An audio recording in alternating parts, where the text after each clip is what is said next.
Hello दोस्तों, कैसे हैं सभी लोग। दोस्तों, कैसा रहा आज का आपका फर्स्ट पेपर?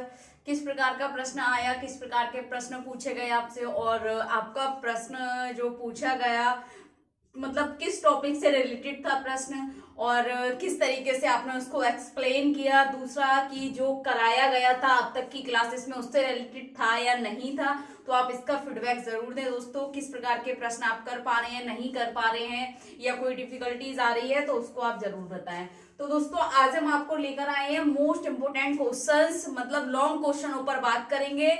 पेपर 2 यानी कि फर्स्ट पेपर तो आज आपका हो ही गया। अब हम करने वाले हैं कल के पेपर की तैयारी। कल हमारा पेपर होगा human growth and development life span approaches. ठीक है, तो human growth and development life span approach के जो आपके लिए न्यू एग्जाम पेपर पैटर्न के अकॉर्डिंग पार्ट सी और डी के जो क्वेश्चंस है किस प्रकार के आ सकते हैं, और कितने 100 क्या 90% तक चांसेस रहेंगे जिनके आएंगे, और आप किस तरीके से उनको करेंगे। ठीक है, इसके बारे में बात करेंगे, क्योंकि बहुत ज्यादा ये कमेंट आ रहा था कि मैम पार्ट ए और पार्ट बी की प्रिपरेशन तो ठीक हो गई, लेकिन पार्ट सी और डी समझ नहीं आ रहा है कि किस टॉपिक की प्रिपरेशन करें। ठीक है, तो इसलिए हमने आपको आज पार्ट सी और डी पर बात करने वाले हैं। पेपर है हमारा पेपर 2, यानी कि जिसका कल एग्जाम होने वाला है, और पेपर का नाम है हमारा human growth and development life span approaches. ठीक है, तो दोस्तों पार्ट सी और पार्ट डी,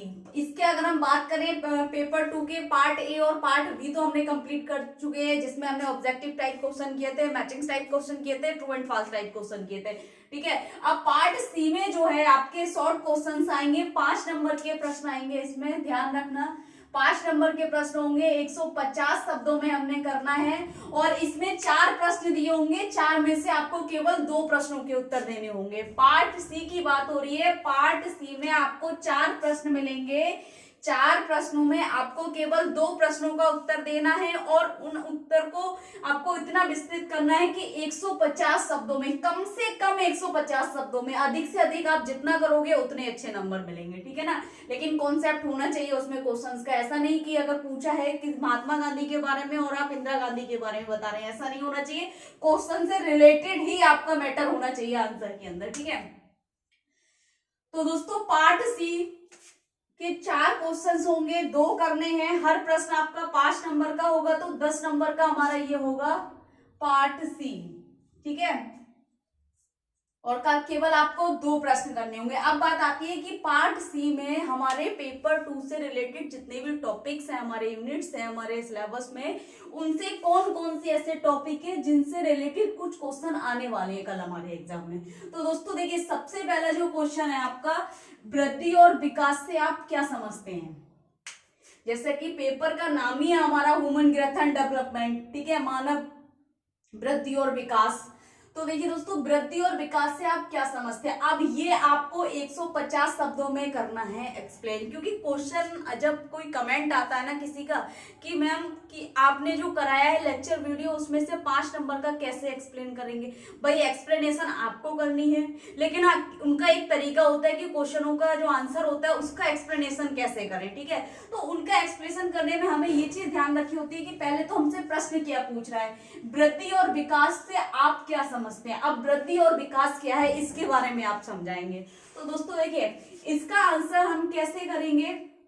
जैसा कि मैंने कल आपको बताया था कि जितना आपके आंसर में हेडिंग्स रहेंगे, पॉइंट्स रहेंगे, उनसे आपका क्वेश्चन की क्लियरिटी आती है, आंसर की क्लियरिटी आती है, और एग्जामिनर को ये पता चलता है कि हाँ ये क्वेश्चन के आंसर से रिलेटेड दिया गया है।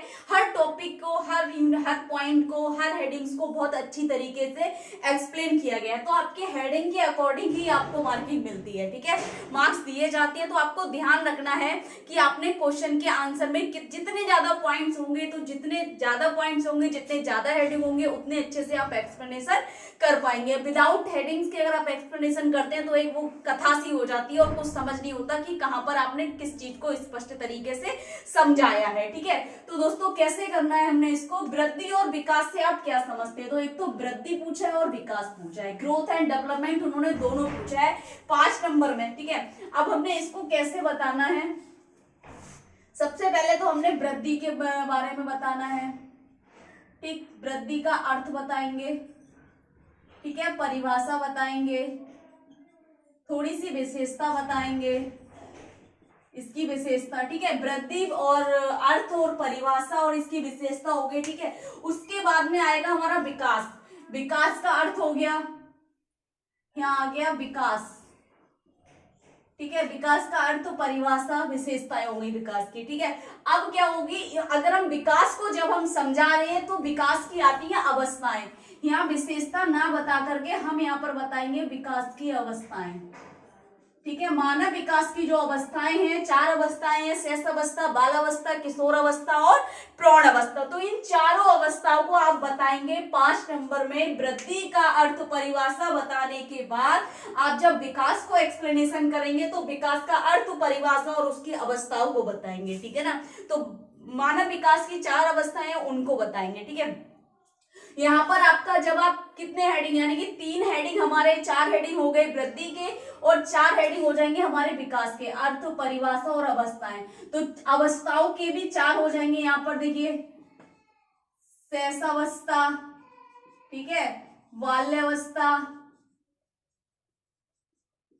बाल्यावस्था, किशोरावस्था, किशोरावस्था, ठीक है। उसके बाद आ जाती है हमारी प्रौढ़ावस्था, प्रौढ़ावस्था।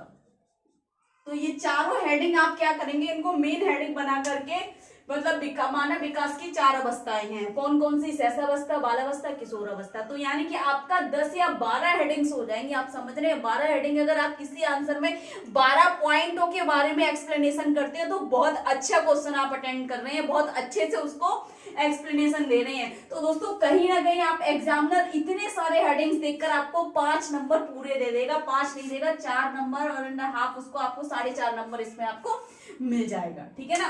तो दोस्तों आपको इस तरीके से कुछ क्वेश्चन होंगे, तो ये इसलिए बताया जा रहा है, अगर इस प्रकार के आपको प्रश्न आ जाए तो आप कैसे इनको सॉल्व करेंगे, किस तरीके से आप हर क्वेश्चन के हेडिंग बनाएंगे आंसर देने के लिए, ठीक है।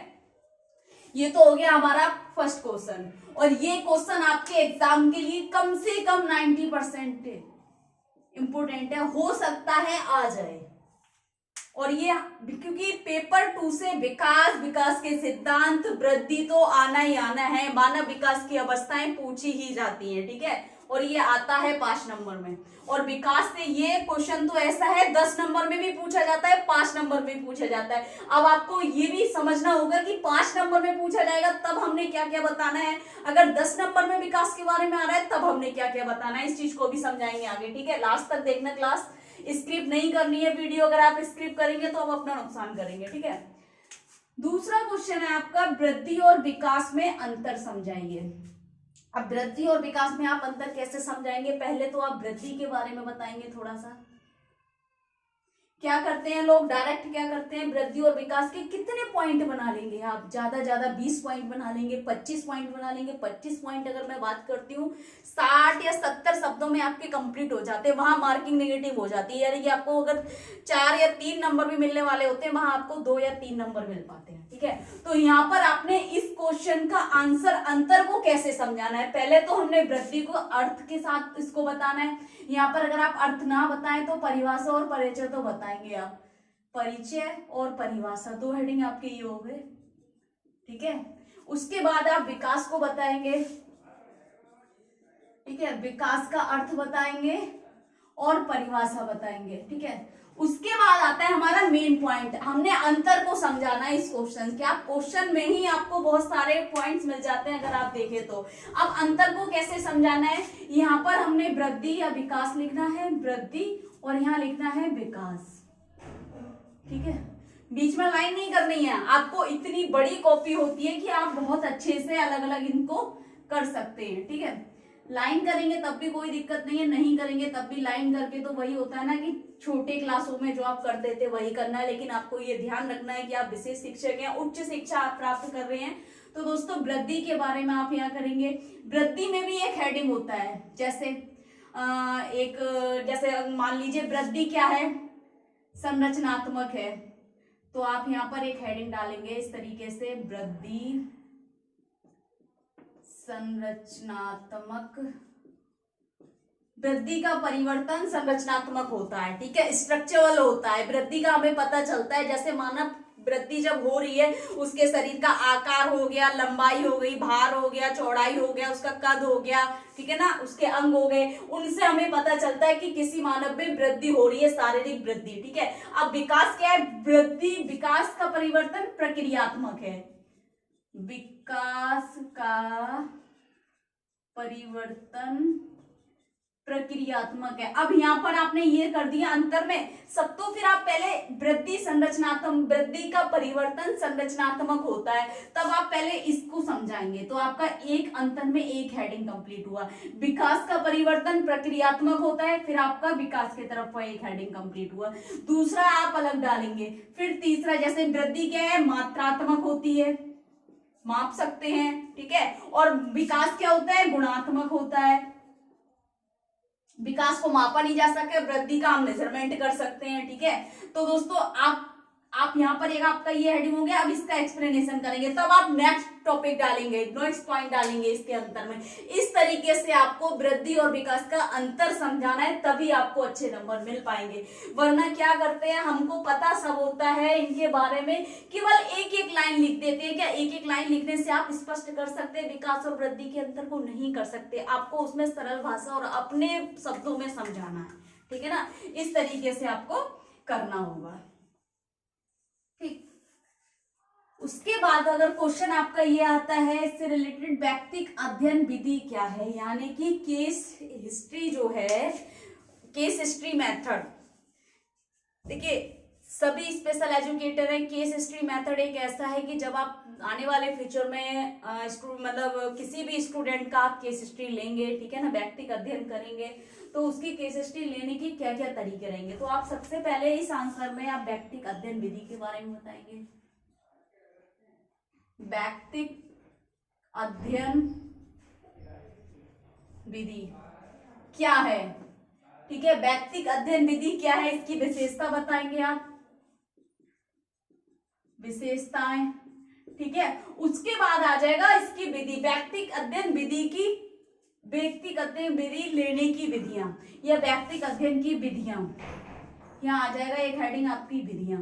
तो बहुत सारी विधियां हैं, आप जब केस हिस्ट्री लेते हैं, जैसे प्रश्नावली हो गई, प्रश्नावली हो गई, ठीक है, दूसरी हमारी प्रश्नावली हो गई, अनुसूची हो गई, ठीक है, अनुसूची के माध्यम से हो गया, इंटरव्यू यानी कि साक्षात्कार हो गई, साक्षरता विधि हो गई। तो कई सारी विधियां हैं, आप प्लेलिस्ट में जाकर देखेंगे तो व्यक्तिगत अध्ययन विधि के बारे में आपको पूरा डिटेल मिल जाएगा, ठीक है, किस तरीके से आपने इसको करना है, ठीक है। तो ये सारी विधियों को आप एक एक करके एक्सप्लेनेशन करेंगे, सबके बारे में बताएंगे, तो 150 शब्दों से ज्यादा शब्दों का आपका ये प्रश्न हो जाएगा। इस तरीके से आपको इन प्रश्नों को करना होगा, ठीक है। नेक्स्ट है दोस्तों आपका संज्ञानात्मक सिद्धांत का वर्णन कीजिए। सिद्धांत के बारे में कहीं कहीं बात यह आ जाती है कि सिद्धांत की, संज्ञानात्मक सिद्धांत, सिद्धांत क्या है, जो उसकी थ्योरी जो है। अब हमने दिमाग ये लगाना है, संज्ञानात्मक सिद्धांत का वर्णन करना है, कैसे वर्णन करना है, इस प्रकार का अगर क्वेश्चन आ जाए आपको। अब ये यहाँ पर चाहे संज्ञानात्मक विकास का हो जाए, भाषा विकास का आ जाए, ठीक है, नैतिक विकास का आ जाए, कोई भी आ जाए, अब आपको कैसे करना है, हमें सबसे पहले पता होना चाहिए संज्ञानात्मक विकास का सिद्धांत किसने दिया है। इसका आंसर हमने कैसे देना है, सबसे पहले तो संज्ञान के बारे में बताना है, संज्ञानात्मक के बारे में थोड़ा सा इसका अर्थ हो गया, परिभाषा हो गई, ठीक है, अर्थ परिभाषा। उसके बाद हम क्या करेंगे, संज्ञानात्मक सिद्धांत के लिए क्या करेंगे, जीन पियाजे का संज्ञानात्मक सिद्धांत। इस क्वेश्चन के आंसर में सबसे बड़ा हेडिंग ये होगा जीन पियाजे का, क्योंकि संज्ञानात्मक का सिद्धांत जीन पियाजे के द्वारा दिया गया है, ठीक है। अब जीन पियाजे के द्वारा, आप पहले जीन पियाजे के बारे में थोड़ा सा बताएंगे, जीन पियाजे कौन है, कहाँ के रहने वाले थे, इसके बारे में बताएंगे।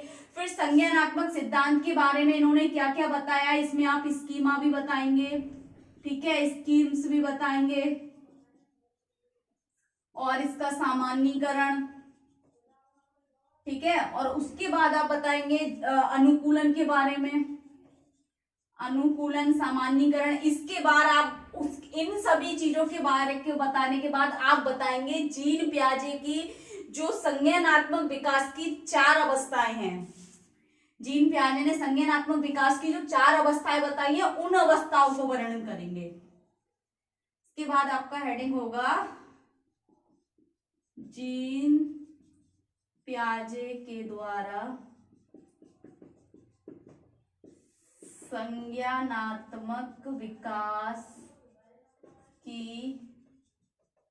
4 अवस्थाएं। ठीक है, 4 अवस्थाएं कौन कौन सी थी? संवेदीगामक थी, ठीक है, पूर्व संज्ञानात्मक थी, एक मूर्त संज्ञानात्मक थी और एक अमूर्त संज्ञानात्मक थी। अमूर्त को औपचारिक संज्ञानात्मक बोलते हैं, ध्यान रखना इस चीज को। ठीक है, तो इस प्रकार से आपको संज्ञानात्मक सिद्धांत का वर्णन करना है। यहाँ पर आपने संज्ञानात्मक यानी कि आपको कॉग्निशन के बारे में बताना है, संज्ञान के बारे में बताना है। उसके बाद जीन पियाजे के सिद्धांत के बारे में थोड़ा बताएंगे, सिद्धांत से रिलेटेड, और जीन पियाजे से रिलेटेड थोड़ी सी बात बताएंगे। जीन पियाजे ने कौन कौन सी विशेषताएं दी हैं उनको बताएंगे, स्कीमा, समानीकरण, अनुकूलन, इनको बताते हुए आप जीन पियाजे के सिद्धांत के विकास की जो 4 अवस्थाएं हैं उन अवस्थाओं का वर्णन करेंगे। यहाँ पर आपका जीन पियाजे का संज्ञानात्मक सिद्धांत कंप्लीट हो जाता है। इस तरीके से आपको आंसर्स देना होगा, जबकि आप, और हो सकता है 10 नंबर में तो नहीं पूछेगा आपसे, अगर पूछ भी लेगा तब भी आप बहुत आराम से इसको हर एक हेडिंग आप इसको एक्सप्लेनेशन करेंगे, तब आप 250 शब्दों में भी कर सकते हैं। क्योंकि सिद्धांत की जहां बात आती है आप कितना भी, लेकिन होना उससे रिलेटेड चाहिए। ठीक है ना, ऐसा ना हो जीन पियाजे का बता रहे हैं, कोलबर्ग का नैतिक विकास का सिद्धांत डाल दिया, या एरिक्सन का आपने कोई मनोसामाजिक सिद्धांत डाल दिया। ठीक है, इस चीज को हमने ध्यान में रखना है। ठीक, उसके बाद आता है आपका विकासात्मक दृष्टिकोण, क्वेश्चन 5। विकासात्मक दृष्टिकोण क्या है? डेवलपमेंटल अप्रोचेस आपको बताना होगा। विकासात्मक दृष्टिकोण में आपने क्या करना है, पूरा डिटेल बताना है विकास के बारे में। विकासात्मक दृष्टिकोण क्या है, कैसे विकास होता है, कौन कौन सी अवस्थाओं से विकास गुजरता है। तो आपको गर्भावस्था से लेकर सभी अवस्थाओं के बारे में बताना है। ठीक है, गर्भावस्था की कितनी अवस्थाएं हैं, उसके बाद आप मानव विकास की अवस्थाएं बताएंगे। सारा इसमें बताने के बाद इस तरीके से आप करेंगे। देखिए, डेवलपमेंटल अप्रोच जो है आपका अपने आप में बहुत बड़ा है। अगर आप प्लेलिस्ट में जाके इसका वीडियो देखेंगे, उसके माध्यम से भी करेंगे तो भी ठीक कर पाएंगे 150 शब्दों का। और अगर आप डेवलपमेंटल अप्रोचेस में अगर आप विकास को पूरा अगर बता रहे हैं तो आपको सारी अवस्थाओं के अकॉर्डिंग बताना होगा। वो आपके ऊपर डिपेंड करता है आप किस तरीके से इसको एक्सप्लेन करेंगे। ठीक है, तो दोस्तों ये 4 क्वेश्चन या 4 टॉपिक ऐसे हैं जो आपके एग्जाम के लिए मोस्ट इंपोर्टेंट है, कल के एग्जाम के लिए। ठीक है, समय बहुत कम है, तैयारी बहुत अच्छी करनी है, तो कम समय में सही पढ़े, सटीक पढ़े, है ना। तो अब बात आती है दोस्तों पार्ट डी की। पार्ट डी में हमें केवल एक क्वेश्चन करना है जो हमारा 10 नंबर का रहेगा। ठीक है, ये हमारा 10 नंबर का था और हर क्वेश्चन 5 नंबर का था। यहाँ पर केवल हमने 2 क्वेश्चन करने थे पार्ट सी में, और पार्ट डी में हमने एक क्वेश्चन करना है। ठीक है, कोई भी एक करना है और आपको 2 क्वेश्चन मिलेंगे। इसमें 4 क्वेश्चन मिलेंगे और इसमें 2 क्वेश्चन मिलेंगे। लेकिन क्वेश्चन किस किस टॉपिक से रिलेटेड होंगे इस पर बात करेंगे पार्ट डी के लिए। अब पार्ट डी में बात आती है, देखिए दोस्तों किस प्रकार के आपको प्रश्न मिल सकते हैं। सबसे पहला प्रश्न है, देखिए, विकास को परिभाषित करते हुए विकास के सिद्धांतों का वर्णन कीजिए। जब 10 नंबर का प्रश्न आ जाता है और वर्णन और व्याख्या और विस्तार पूर्वक ये 3 शब्द लग जाते हैं तो 250 शब्दों से ज्यादा आपको एक्सप्लेन करना होता है। मिनिमम आपको 250 शब्द आपको एडिसिस बताए जाती हैं, लेकिन आप मैक्सिमम जितना कर सकते हैं वो आपकी मार्किंग के लिए अच्छे होते हैं। ठीक है, तो दोस्तों विकास को परिभाषित करती है। अब किस तरीके से आप इसमें हेडिंग्स बनाएंगे या किस तरीके से आप इसको 250 शब्दों में करेंगे, तो सबसे पहले तो आप विकास के बारे में बताएंगे, विकास का अर्थ, पहला हेडिंग। दूसरा हो जाएगा परिभाषा। ठीक है, आप यहाँ पर 2 परिभाषाएं दे सकते हैं किसी के भी अकॉर्डिंग। ठीक है, उसके बाद आ जाएगा विकास का अर्थ, परिभाषा। तीसरा आप इसमें अवस्थाएं बता सकते हैं। ठीक है, उसके बाद चौथा आ जाएगा विकास के सिद्धांत।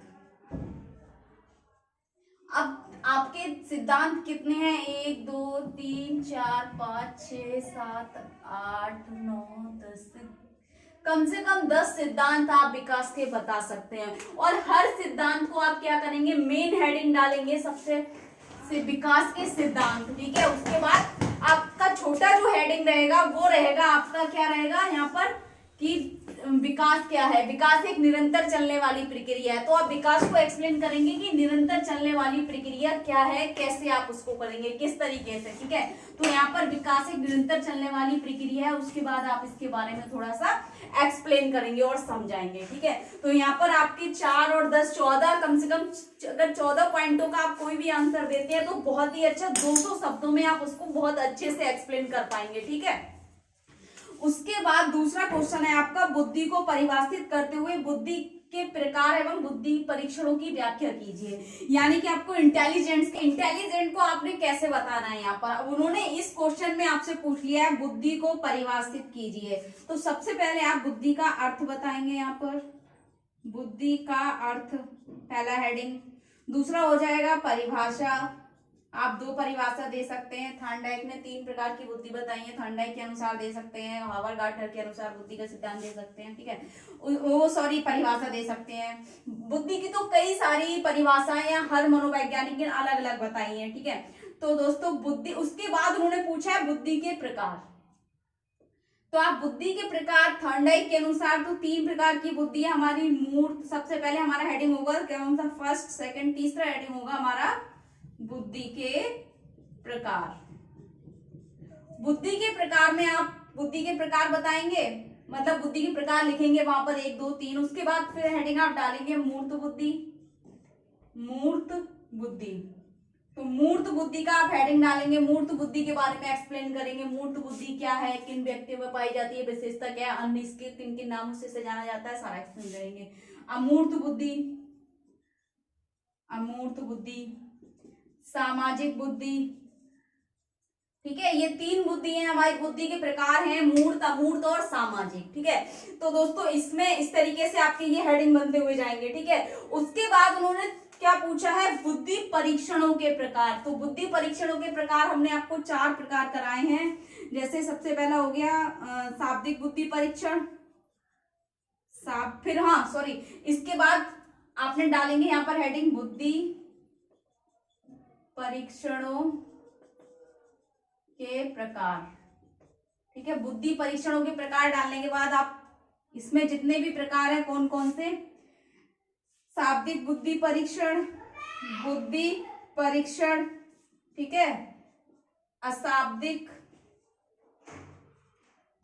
बुद्धि परीक्षण, भाषा बुद्धि परीक्षण, बुद्धि परीक्षण, ठीक है। उसके बाद आ जाएगा आपका क्रियात्मक बुद्धि परीक्षण, क्रियात्मक बुद्धि परीक्षण, ठीक है। यानी कि आपका verbal intelligent, non verbal intelligent, language intelligent और परफॉर्मेंस इंटेलिजेंट, ये 4 प्रकार आप बुद्धि परीक्षणों के बताएंगे, ठीक है। और इन सभी परीक्षणों को आप डिटेल में एक्सप्लेन करेंगे, तो इस तरीके से आप 250 शब्दों का आंसर दे पाएंगे। अगर इतने सारे हेडिंग 1 2 3 4 5 6 7, ठीक है, 8 9 10 11 हेडिंग हो गए। 11 पॉइंट जिस आंसर में आ जाए, अगर आप ब्लैक पेन से बहुत अच्छी तरीके से हाईलाइटेड करेंगे हर पॉइंट्स को, तो बहुत अच्छे से एक्सप्लेन कर पाएंगे। तो इस तरीके से अगर आपको क्वेश्चन आ जाए तो इस तरीके से आप इसको एक्सप्लेन कर सकते हैं, ठीक है। अब मत पूछना कि मैम लॉन्ग क्वेश्चन हमने किस तरीके से एक्सप्लेनेशन देनी है, या लॉन्ग क्वेश्चन को हमने कैसे अटेम्प्ट करना है। बार बार यही क्वेश्चन आ रहा था कि ma'am part A part B के लिए तो समझ आ रहा है, लेकिन लॉन्ग क्वेश्चन को हम कैसे करेंगे। तो ये तो पूछने वाली बात नहीं होती, लेकिन एग्जाम के टाइम पे भी मैं आपको बता रही हूँ कि किस तरीके से आपको लॉन्ग क्वेश्चन अटेम्प्ट करनी है, ठीक है। उसके बाद आपका क्वेश्चन आ सकता है मृगी को विस्तार पूर्वक समझाइए। तो आप एपिलेप्सी को किस तरीके से विस्तार पूर्वक समझाएंगे। हम मृगी के बारे में बात ये आती कि आप क्या क्या उसमें बता सकते हैं या क्या क्या समझा सकते हैं। तो मृगी से रिलेटेड अगर क्वेश्चन आए आपको, इंपॉर्टेंट है मृगी का भी, अगर मैं बात करूं तो 80% तक इंपॉर्टेंट है मृगी के बारे में। आपको 5 नंबर में पूछे या 10 नंबर में पूछे, अगर 10 नंबर में आ जाए तो किस तरीके से करेंगे, 5 में आ जाए तो किस तरीके से करेंगे। तो सबसे पहले आप मृगी के बारे में बताएंगे, मृगी क्या है, ठीक है। उसके बाद आप इसका कारण बताएंगे, ठीक है, लक्षण बताएंगे। ठीक, मृगी का कारण, लक्षण, बचाव, ठीक है, प्राथमिक उपचार, प्राथमिक उपचार हो गया, प्रबंधन हो गया। ठीक है, मृगी का कारण, लक्षण, बचाव, प्राथमिक उपचार और प्रबंधन, इन 4-5 है, 1 2 3 4 5 6 7। ठीक है, और मृगी से रिलेटेड यहाँ आपका अर्थ हो जाएगा और दूसरा परिभाषा हो जाएगी, मृगी की परिभाषा। ठीक है, तो इस तरीके से हम क्या करेंगे, मृगी को बता सकते हैं। अब हमने केवल अगर ये 5 नंबर में आएगा तो हम मृगी बताएंगे, अर्थ, परिभाषा और इसका प्रकार भी, मृगी के प्रकार भी हैं, मृगी के प्रकार। ठीक है, तो आप उसमें बताएंगे, अगर 5 नंबर में आए तो मृगी क्या है, मृगी के अर्थ, परिभाषा, कारण और प्राथमिक उपचार या प्रबंधन आपसे पूछेगा। मृगी क्या है, मृगी को समझाते हुए प्रबंधन या प्राथमिक उपचार के बारे में बताइए, अगर 5 नंबर में आएगा। लेकिन 10 नंबर में आएगा तो मृगी को विस्तार पूर्वक समझाइए। तो मृगी का अर्थ हो गया, परिभाषा हो गया, मृगी का कारण क्या हो गया, लक्षण क्या है उसके, उसका बचाव किस प्रकार किया जा सकता है, प्राथमिक उपचार कैसे करेंगे और मृगी का प्रबंधन कैसे करेंगे, कौन कौन से प्रकार के होते हैं मृगी। ठीक है, तो इस तरीके से आप एपिलेप्सी को एक्सप्लेनेशन दे सकते हैं। तो दोस्तों, जितने भी मैंने आज आपको क्वेश्चंस बताए हैं, ये टॉपिक जो हैं, जिनको किस तरीके से हमने डिटेल में करना है, किस तरीके से हेडिंग से पॉइंट्स बनाने हैं, तो आपको समझ आ गया होगा, पूछने की जरूरत नहीं है। बाकी का मैं ये कोशिश करूंगी कि आपके paper 3rd 4th 5th 6th तक का मैं आपको इसी तरीके से हर क्वेश्चन का जो रिलेटेड क्वेश्चंस रहेंगे आपके एग्जाम से, उन क्वेश्चंस को डिटेल में कैसे करना है प्रिपेयर कराती रहूंगी हर पेपर के अकॉर्डिंग आपको। ठीक है ना, मतलब 6 पेपर तक की आपको एक्सप्लेनेशन दे दूंगी, किस तरीके से आपको लॉन्ग क्वेश्चन और पार्ट सी और पार्ट डी को अटेम्प्ट करना है। ठीक है ना, तो दोस्तों अब समझ आ गया होगा आपको कैसे करना है। बाकी की अगर हम बात करें, आपका एग्जाम कैसा हुआ है और आपको लग रहा है कि बहुत अच्छा हुआ है या कितनी सपोर्टिव रही हमारी वीडियोस, हमारी क्लासेस, तो आप उनको फीडबैक जरूर दें दोस्तों। और कुछ समझ नहीं आ रहा है, कुछ डाउट लग रहा है, तो कमेंट बॉक्स में जाके कमेंट करें, ज्यादा से ज्यादा वीडियो लाइक करें, चैनल को सब्सक्राइब करें, बेल आइकन को प्रेस कर दें दोस्तों। All the best, all is well.